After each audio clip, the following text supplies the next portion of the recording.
এই যে পিছনে দেখছেন কাঞ্চনজঙ্ঘা দেখা যাচ্ছে, আর চেনজিগের মূর্তির একদম উপরে চলে এসেছি, দেখাবো আপনাদের। দেখতে থাকুন, পুরো স্পেলিং এর সাইট সিইং ঘুরে দেখাচ্ছি, দেখুন। নমস্কার বন্ধুরা, আমি সৌরভ, আর আপনারা দেখছেন জিৎস ভ্যারাইটি। আজই আমাদের পেলিং এর দ্বিতীয় দিন, আর এটা পেলিং সিরিজের দ্বিতীয় ভিডিও। আপনারা যারা আগের ভিডিওটি দেখেননি তারা আই বাটনে ক্লিক করে কিংবা নিচের ডেসক্রিপশন বক্সের লিংক থেকে ক্লিক করে দেখে নিতে পারেন, যেটাতে আমি কলকাতা থেকে পেলিং এ আসার পুরো ডিটেলস দিয়েছি, আর দিয়েছি আপার পেলিং এর এক দুর্দান্ত হোটেল সিম্বোর পুরো ডিটেলস আর রিভিউ। এই যে সকালের অপূর্ব সুন্দর কাঞ্চনজঙ্ঘার ভিউটি দেখছেন, এটা হোটেলে আমাদের রুম থেকেই তোলা। তো চলুন শুরু করা যাক আজকের ভিডিও।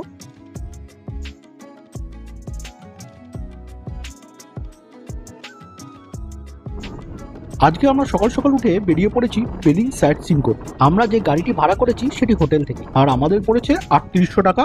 অনেকগুলি স্পটই কভার করব। এসে পড়েছি ইন্ডিয়ার প্রথম স্কাইওয়াকে, আর চেনরাজিকের বিশাল মূর্তির সামনে। এখানে এন্ট্রি ফি পার হেড ১০০ টাকা করে, প্লাস কার পার্কিং এর জন্য আরো ৫০ টাকা। একটু প্রথমে সিঁড়ি দিয়ে উঠতে হবে। ওয়াও, সিনারিটা দেখেছেন? অসাম। এই হচ্ছে চেনরাজিকের বিশাল মূর্তি। এখানে অনেকগুলো সিঁড়ি আছে, সিঁড়ি ভেঙে উপরে উঠতে হবে। অবশ্য চিন্তা করবেন না, যারা সিঁড়ি ভাঙতে পারবেন না, পাশ দিয়েও একটা বেন্ড করে রাস্তা করা আছে, আপনারা সেখান দিয়েও উঠতে পারেন। আর এই মূর্তিটির বাম দিকে রয়েছে দ্য ভ্যালি অফ কাঞ্চনজঙ্ঘা,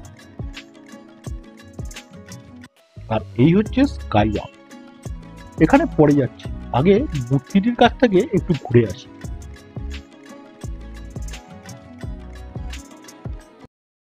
এই অনেকগুলো সিঁড়ি উঠে আপনাকে ওই মূর্তিটার কাছে যেতে হবে, মূর্তিটার ভেতরেও যাওয়া যায়। সো উঠছি, কতগুলো সিঁড়ি আছে গুনতে পারছি না। 2, 9, 11, 12, 13, মোটামুটি 130টার উপর সিঁড়ি তো হবেই। একটুখানি যারা বয়স্ক মানুষ তারা একটু দেখে আসবেন, দেখাচ্ছি। আর এই সিঁড়ি দিয়ে উঠতে উঠতে প্রতিটি ধাপের সাথে একটু করে গোল্ডেন রঙের প্রেয়ার হুইল আছে, সিঁড়ির দুটো দিকেই আছে। ওঠার সময় আপনি এই কাঞ্চনজঙ্ঘার শোভা উপভোগ করতে পারবেন। অবশেষে পৌঁছানো গেল মূর্তিটির পাদদেশে। আচ্ছা, এই মূর্তিটির সম্বন্ধে একটুখানি বলে নি। এটি বোধিসত্ত্ব চেঙ্গেরিজের মূর্তি, যেটি ১৩৭ ফিট বা ৪২ মিটার উঁচু। এটি পৃথিবীর সবচেয়ে উঁচু চেনরেজিগের মূর্তি। এটি ২০১৮ সালে ওপেন করা হয়েছিল, আর ২০০৯ সালে দামাই লামা মূর্তিটির প্রথম ফাউন্ডেশন স্টোনটি স্থাপন করে। চেনরেজিক মূর্তিটির ভিতরে এই সুন্দর অপূর্ব বোধিসত্ত্বের মূর্তিটি রয়েছে। ভিতরের স্ট্রাকচারটা গোল, আর ভিতরে আপনি গোল করে উপরে উঠতে পারবেন। এর দেওয়ালগুলিতে অপূর্ব সুন্দর করে বুদ্ধের জীবনী আর বিভিন্ন বৌদ্ধ গুরুদের ছবি আর বুদ্ধের টিচিং অঙ্কন করা রয়েছে। ভেতরে এই অল্প অল্প কিছু ভিডিও আমি করেছি, যদিও ভেতরে ভিডিও তোলা বারণ, তবুও আমি অল্প অল্প কিছু আপনাদের দেখানোর জন্য একটু একটু ভিডিও করেছি, পুরোটা করিনি। তো যেটুকু সম্ভব সেটুকু দেখাচ্ছি, দেখুন।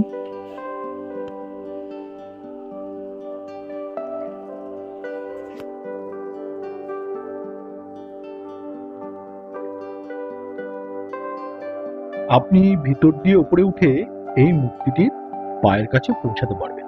এখান থেকে এই দৃশ্যটা দেখুন, পুরো স্বর্গীয় দৃশ্য। নিচে সিঁড়ি আর স্কাইওয়াকের ভ্যালিটা দেখা যাচ্ছে, অপূর্ব অপূর্ব। এখান থেকেও কাঞ্চনজঙ্ঘার ভ্যালির দৃশ্যটা সত্যিই অভূতপূর্ব।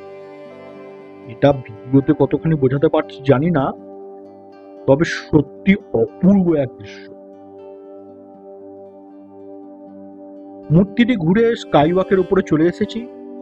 মোটা ফাইবার গ্লাসের তৈরি অসামান্য ইঞ্জিনিয়ারিং। আপনি পায়ের তলার নিচে পুরো জমিটা দেখতে পাবেন, অসাধারণ। এর একদিকে চেনরেজিকের মূর্তি আর অপরদিকে কাঞ্চনজঙ্ঘা।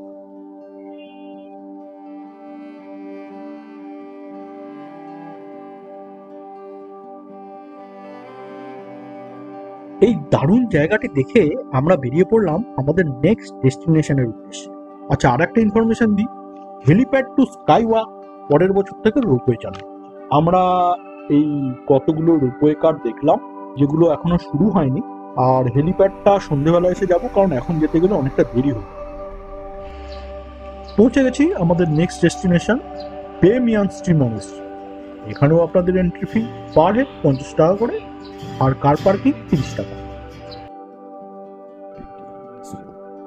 এর ভিতরে কিছু কিছু ভিডিও আমি করেছি, রেস্ট্রিকশন থাকা সত্ত্বেও সেগুলো আপনাদেরকে দেখাবো, ভিডিওটা দেখতে থাকুন। বেমিয়ানস্ট্রি মঠটি 1647 সালে লামা লাহাতসুন চেম্পো পরিকল্পনা করেন এবং প্রতিষ্ঠা করেন। এটি সিকিমের সবচেয়ে প্রাচীন এবং বিখ্যাত মঠ। মূলত মঠটি একটি ছোট লাখাং হিসাবে শুরু হয়েছিল।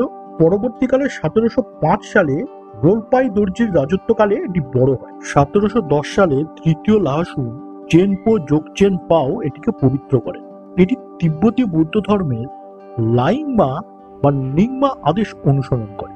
শুধুমাত্র এই মঠের সন্ন্যাসীরা তা তসং উপাধি পায়। বেমিয়ানস্ট্রি মানে পারফেক্ট সাবলাইম লোটাস, এবং বলা হয় মানবদেহের 4টি প্লেক্সাসের আর্টকে এটি প্রতিনিধিত্ব করে। এই মঠটি 2085 মিটার উচ্চতায় অবস্থিত, আর এটি 3 তলা কাঠামোতে তৈরি। মঠটির মূল কক্ষে পদ্মসম্ভবের প্রধান মূর্তি রিনচেন পো আর তার 2 স্ত্রীর মূর্তি আছে। রিনচেন পো তিব্বতে বৌদ্ধ ধর্মকে পুনরুজ্জীবিত করেছিলেন এবং বজ্রযান বা তান্ত্রিক রূপের প্রচারক ছিলেন। এখানে পদ্মসম্ভবের উগ্র রূপের 8টি অবতারও দেখা যায়।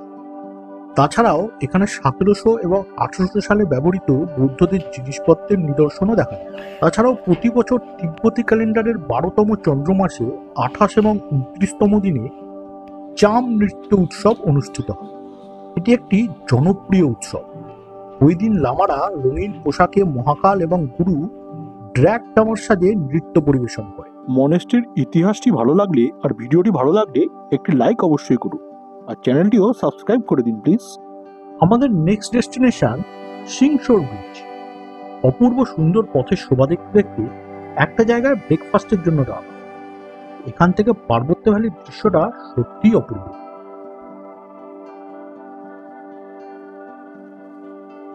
চলে এসেছে ম্যাগি আর ডিমের অমলেট। এইটার দাম 70 টাকা নিয়েছে। 5 টাকা করে ম্যাগি না, ডিমটা মনে হচ্ছে লোককে লুটছে এখানে, সিরিয়াসলি করছে। বানিয়েছে ভালো, কিন্তু প্রচুর দাম। এটা হচ্ছে সিংশোর ব্রিজ যাওয়ার রাস্তা। অ্যাকচুয়ালি নদীপথের ওপর দিয়েও কিছুটা রাস্তা আছে, আর রাস্তাটা সত্যি ভীষণ খারাপ। মানে এখানকার গভর্নমেন্টের উচিত এই রাস্তাগুলো অন্তত ঠিক করা। এত পয়সা নিচ্ছে, অথচ রাস্তাঘাটের যে অবস্থা তাতে দম বেরিয়ে যাচ্ছে। পৌঁছে গেছি আমাদের নেক্সট ডেস্টিনেশন সিংশোর ব্রিজ। এখানে এই ব্রিজের উপর দিয়ে একটা সময় একটি গাড়ি যেতে পারে। এই সিংশোর ব্রিজটি 240 মিটার লম্বা আর 100 মিটার উঁচু। এটি সিকিমের হাইয়েস্ট ঝুলন্ত ব্রিজ। এটা 2003 সালে লোহা আর কংক্রিট দিয়ে তৈরি করা হয়েছিল। এটি দন্তাম এবং উত্তরে নামে 2টো গ্রামকে সংযুক্ত করেছে। সবুজ পাহাড় ও উপত্যকার মাঝখানে ব্রিজটির এক অপূর্ব শোভা রয়েছে। আপনি ব্রিজটির উপরে উঠে এই উপত্যকার অপরূপ শোভা উপভোগ করতে পারেন, আর ওপারেও যেতে পারেন। আর দূরে ঝর্ণাও দেখা যাচ্ছে। বর্ষাকালের শোভা নিশ্চয়ই আরো অপূর্ব হয়ে ওঠে।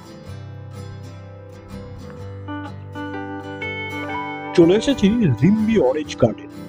রিম্বি আসলে একটি নদী মাঠ, আর তার পাশেই পাহাড়ের ধাপে এক কমলা লেবুর বাগান।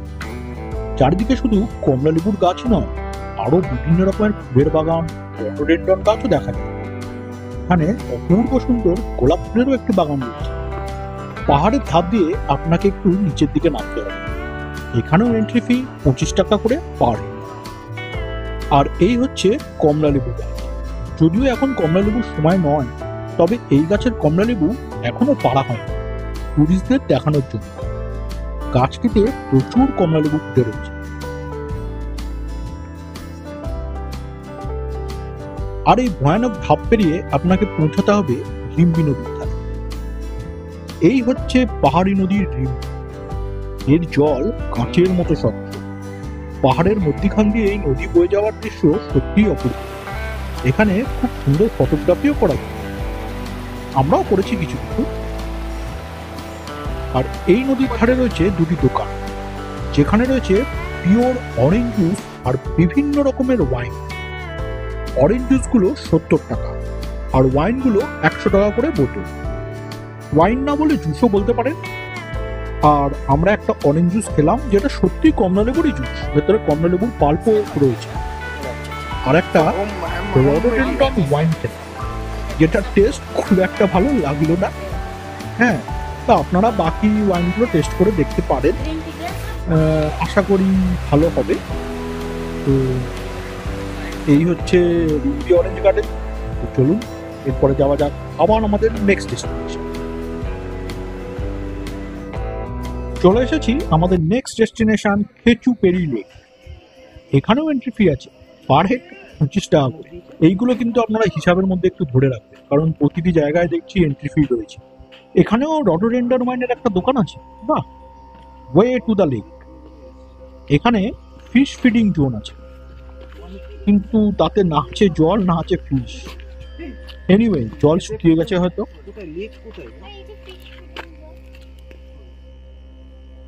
ঢুকতে এই বড় প্রেয়ার হলটা রয়েছে, পিছনে একটা বড় মনস্ট্রিও আছে।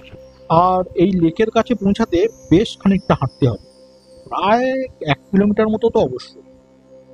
তো চলুন চলতে চলতে এই খেচুপেরি লেকটি সম্বন্ধে একটুখানি জানি। এর অরিজিনাল নাম খা চোট পার্লি। এর মানে পদ্ম সম্ভবের স্বর্গ। এই হ্রদটি হিন্দু এবং বৌদ্ধ উভয়ের জন্যই খুবই পবিত্র বলে ধরা হয় এবং এটিকে ইচ্ছা পূরণের হ্রদ বলেও মনে করা হয়।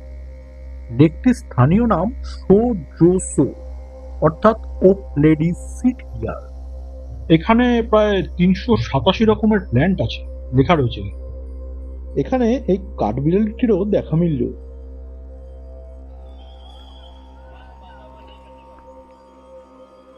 এটা ধূপ জ্বালানোর জায়গা, আর এখানে একটা ছোট্ট পদ্ম সম্ভবের মন্দির রয়েছে।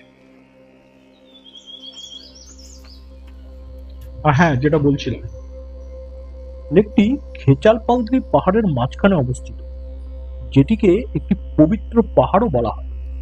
এই লেকটির আরো একটি আকর্ষণীয় বিষয় আছে, ভালো করে লক্ষ্য করুন। লেকটিতে কিন্তু একটিও পাতা পড়ে থাকতে দেখা যায়। বলা হয় লেকটিতে পাতা পড়ে থাকলে নাকি পাখিরা সঙ্গে সঙ্গে এসে পাতাগুলি তুলে নিয়ে যায়। সত্যি অদ্ভুত ব্যাপার, তাই না? দেখুন, সত্যি সত্যি কিন্তু একটাও পাতা পড়ে নেই। আর লেকটির মধ্যে প্রচুর মাছও রয়েছে, মনে হয় মাছেরাও পাতাগুলো খেয়ে নেয়। যাই হোক, সত্যি সত্যি কোনো পাতা নেই। মাছগুলো আমি চোখে স্পষ্ট দেখতে পাচ্ছি, ক্যামেরায় আমি অত ভালো দেখাতে পারছি না, বাট মাছগুলো কিন্তু পরিষ্কার স্বচ্ছ জল যাকে বলে, জলের তলায় মাছগুলো অব্দি দেখা যাচ্ছে। এখানটায় ঢুকে আপনি বেশ কিছুক্ষণ বসে সময় কাটাতে পারবেন। আর এখানেও একটা বিশাল বড় পদ্ম সম্ভবের মূর্তি বানানো রয়েছে। খুবই অপূর্ব জায়গাটা, মানে বেশ পিসফুল। হ্যাঁ, যে গল্পটা বলতে বলতে এদিকে চলে আসলাম। এই খেচিপল্লি লেকটি প্রায় 3500 বছরের পুরনো বলে ধরা হয়। এই লেকটি একটি হিমাবহের স্কুপিং ক্রিয়া দ্বারা তৈরি হয়েছে। লেকটি প্রায় 1700 মিটার বা 5600 ফুট উচ্চতায় তোজো গ্রামের একটি প্রাচীন বনের মধ্যে অবস্থিত। এর সারফেস এরিয়া প্রায় 9.5 একর আর এর অ্যাভারেজ গভীরতা প্রায় 24 ফুট, আর এর সবচেয়ে গভীর অংশ 37 ফুট। হ্রদটির ড্রেনেজ এরিয়া প্রায় 12 বর্গ কিলোমিটার। আর লেকটি নাতিশীতোষ্ণ গাছপালা এবং বাঁশের ঘন জঙ্গলে আবৃত। এই লেকটিকে উপর থেকে দেখতে অনেকটা ফুটপ্রিন্টস বা পদচিহ্নের মতো দেখতে লাগে। বুদ্ধদের মতে এটি দেবী তারার পদচিহ্ন, আবার হিন্দুদের মতে এটি শিব ঠাকুরের পদচিহ্ন। এর জন্য উপরের পাহাড়ে উঠে গিয়ে ওই পদচিহ্নটাকে দেখতে হবে। সেখানে ওঠার মতন দম এখন আর আমার নেই। সকালে বেরিয়ে শুধু একটা হাফ ম্যাগি খেয়ে আছি, এখন বিকেল হয়ে গেছে। যাই হোক, বলা হয়ে থাকে ওপরের তুপকেনি গুহায় শিব এখানে ধ্যান করেছিল, সেই জন্য নাগপঞ্চমীর দিন এখানে বিশাল বড় পুজো হয়। আরো বিভিন্ন রকম গল্প কথা চালু আছে এখানে। যেমন বলা হয় যে নেঞ্জো আশা লাম নামে এক লেপচা মেয়ে হ্রদ দেবীর আশীর্বাদ হিসাবে একটি রত্ন পেয়েছিল, যেটি পরে হারিয়ে যায় এবং যেটি হ্রদের তলায় কোথাও লুকানো আছে। তাই হ্রদের জলে অনেক রোগ নিরাময়ের বৈশিষ্ট্য আছে, যার জন্য শুধুমাত্র আচার পালনের জন্যই হ্রদের জল ইউজ করার অনুমতি দেওয়া হয়। এরকম আরো অনেক গল্প এই লেকটিকে নিয়ে প্রচলিত আছে, আর এইরকম বিভিন্ন কারণের জন্যই এই লেকটিকে ভীষণ পবিত্র বলে মনে করা হয়। আর লেকটি মানুষের প্রধান 4 প্লেক্সাসের থোরাক্স হিসাবে গণ্য করা হয়। যেমন আগের পেমিন্সটি মনেস্ট্রিটিকে হার্ট বলে মনে করা হয়েছিল বলেছিলাম, সেরকম। আর তাছাড়াও তাসিরিংকে মাথা আর ইয়কশামকে থার্ড আই বলা হয়। এই খেচুপড়ি লেক ঢোকার আগে অনেকগুলো দোকান রয়েছে, সুভেনিয়ার বলতে পারেন। এখানে ইয়াকটুথ রয়েছে, এগুলোকে নাকি লাকি বলা হয়। ইয়াকের সিংহ রয়েছে, এরকম বিভিন্ন রকম জিনিসপত্র রয়েছে যেগুলো আপনারা ইচ্ছা করলে কিনতে পারেন। তো এগুলো নাকি এদের কাছে খুবই লাকি। তো আমরা খুব একটা কিছু কিনিনি। চলুন তবে যাওয়া যাক আমাদের নেক্সট ডেস্টিনেশন, কারণ প্রায় সন্ধে হয়ে এসছে।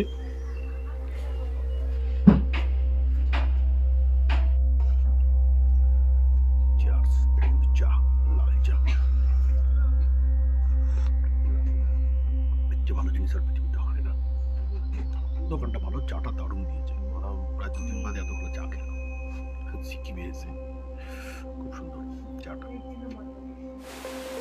চলে এসছি কাঞ্চনজঙ্ঘা ফলস। এটি হঠাৎ করেই তোপচুর বুকিয়া নামে একজন ভদ্রলোক 1990 সালের দিকে খুঁজে বের করে, মানে অ্যাক্সিডেন্টলি খুঁজে পান। তারপর থেকে এটি একটি দর্শনীয় স্থান। ভালোই জল আছে দেখছি। এখানে 20 টাকা করে এন্ট্রি ফি।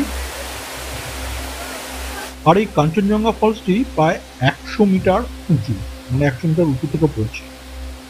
দৃশ্যটা কিন্তু খুবই মনোরম। আপনি একদম ঝর্ণার কাছে যেতে পারেন, ঝর্ণার জল আপনার গায়ে এসে লাগবে। সত্যি খুব সুন্দর লাগছে জায়গাটা। আর এটা বলা হয় কাঞ্চনজঙ্ঘা থেকেই এই ঝর্ণাটির উৎপত্তি, এই জন্যই কাঞ্চনজঙ্ঘা নাম দেওয়া হয়েছে এই ফলসটা। এনিওয়ে, জায়গাটা আমাদের খুবই ভালো লাগলো। তো চলুন এবার বেরোনো যাক, বেরিয়ে আবার আমাদের হোটেলের দিকে পৌঁছাই। গিয়ে কিছু খেতে হবে। সারাদিন সত্যি কিছু খাওয়া হয়নি, 70 টাকার ম্যাগি ছাড়া। তো চলুন যাই, গিয়ে খাওয়া দাওয়া করব। তারপরে দেখি যদি কিছু আরো দেখানো যায় রাস্তায়, তো অবশ্যই আপনাদেরকে দেখাবো। আবার ফিরে চলে এসেছি পেলিংয়ে। তো এখানে ক্রাসুলা ওভাটা কিচেন বলে একটা রেস্টুরেন্ট আছে একদম পেলিং সিটির মধ্যে। তো সেইখানে আমরা খেতে এসেছি। অর্ডার করেছি চাউমিন, মানে মিক্স চাউমিন, একটা চিলি চিকেন আর চিলি পর্ক। খেয়ে দেখি কেমন।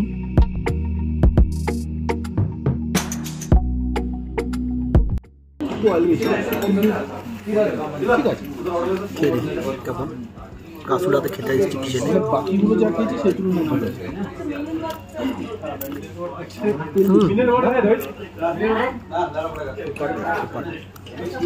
আমাদের এর পরের গন্তব্য রাওবাংলা। রাওবাংলা বুদ্ধ পার্কের সামনের একটা হোটেলে উঠেছি, সেটার ডিটেলস আমি আপনাদের পরের ভিডিওতে দিচ্ছি। তো এই অবধি যদি আমার ভিডিওটি ভালো লেগে থাকে তাহলে একটা লাইক অবশ্যই করুন। আর হ্যাঁ, চ্যানেলটি সাবস্ক্রাইব করতে ভুলবেন না যেন, কারণ এরকম সুন্দর সুন্দর ঘোরার ভিডিও নিয়ে, তাছাড়াও আরও বিভিন্ন রকম ভিডিও নিয়ে আমি হাজির থাকছি এই চ্যানেলে আপনাদের জন্য। তাহলে আজকের মতো নমস্কার।